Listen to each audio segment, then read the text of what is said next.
ಪ್ರಪಂಚದ ಅತೀ ದೊಡ್ಡ ಸುಳ್ಳು ಯಾವುದು ಗೊತ್ತಾ? ನಾನು ಸುಮ್ಮನೆ ಕುಳಿತರೆ ಯಾವ ಕೆಲಸವೂ ನಡೆಯಲ್ಲ ಅಂದುಕೊಂಡಿರುವವರು. ಆದರೆ ಮನುಷ್ಯನಿಗೆ ಒಂದು ಕ್ಷಣವೂ ಕೆಲಸ ಮಾಡದೇ ಇರಲು ಸಾಧ್ಯವೇ ಇಲ್ಲ. ಹಾಗಾದರೆ ನಾವು ಮಾಡುವ ಕೆಲಸ ನಮಗೆ ಶಾಪವಾಗಬೇಕೋ ಅಥವಾ ದಾರಿದೀಪವಾಗಬೇಕೋ? ಈ ರಹಸ್ಯ ತಿಳಿಯಲು ಕರ್ಮಯೋಗದ ಈ ದಿವ್ಯ ಸಂದೇಶ ಕೇಳಿ.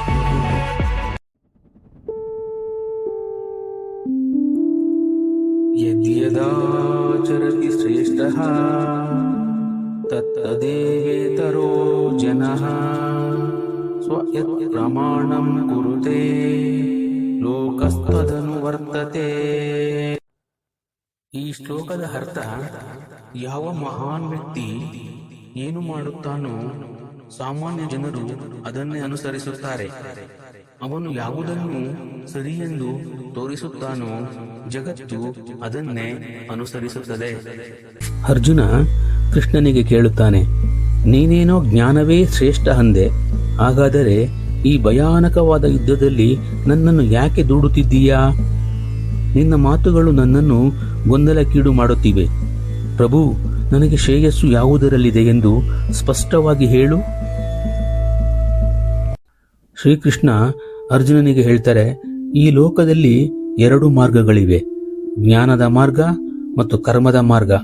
ಆದರೆ ನೆನಪಿಡು, ಯಾರೂ ಕೂಡ ಒಂದು ಕ್ಷಣವೂ ಕರ್ಮ ಮಾಡದೆ, ಅಂದರೆ ಕೆಲಸ ಮಾಡದೆ ಇರಲು ಸಾಧ್ಯವಿಲ್ಲ. ಪ್ರಕೃತಿಯ ಗುಣಗಳೇ ನಿನ್ನನ್ನು ಯಾವುದಾದರೂ ಒಂದು ಕೆಲಸದಲ್ಲಿ ತೊಡಗಿಸಿರುತ್ತವೆ. ಶ್ರೀಕೃಷ್ಣ ಅರ್ಜುನನಿಗೆ ಹೇಳ್ತಾರೆ, ಯಾರು ಹೊರಗಡೆ ಕೆಲಸ ಬಿಟ್ಟು ಮನಸ್ಸಿನಲ್ಲಿ ವಿಷಯಗಳ ಸುಖಗಳ ಬಗ್ಗೆಯೇ ಯೋಚಿಸುತ್ತಾರೋ ಅವರು ಕಪಟಿಗಳು.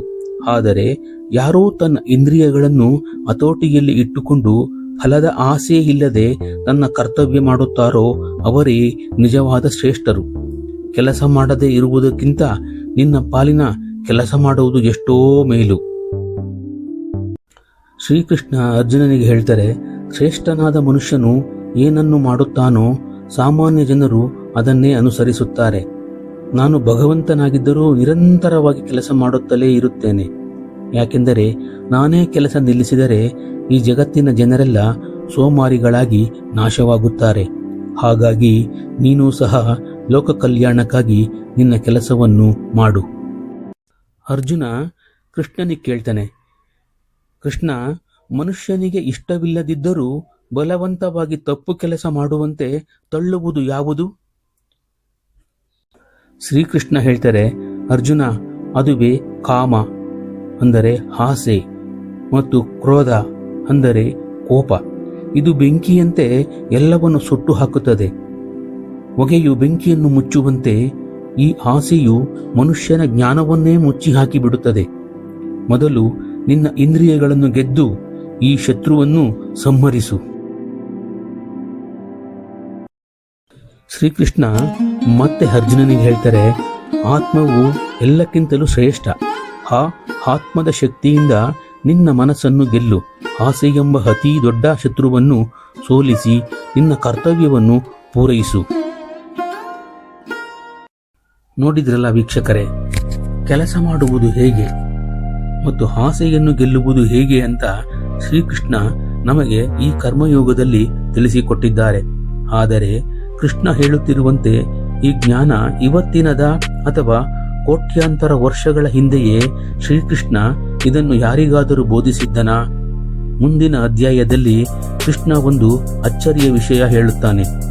ಅರ್ಜುನ, ಈ ಯೋಗವನ್ನು ನಾನು ಸೂರ್ಯನಿಗೆ ಬೋಧಿಸಿದ್ದೆ ಅಂತ. ಸೂರ್ಯನಿಗೂ ಕೃಷ್ಣನಿಗೂ ಏನು ಸಂಬಂಧ? ಕೃಷ್ಣನ ಜನ್ಮ ರಹಸ್ಯವೇನು? ಈ ಎಲ್ಲಾ ಕುತೂಹಲಕಾರಿ ಪ್ರಶ್ನೆಗಳಿಗೆ ಉತ್ತರ ಸಿಗುವುದು ಮುಂದಿನ ಭಾಗದಲ್ಲಿ. ಅದೇ ಅಧ್ಯಾಯ 4, ಜ್ಞಾನ ಕರ್ಮ ಸನ್ಯಾಸ ಯೋಗ.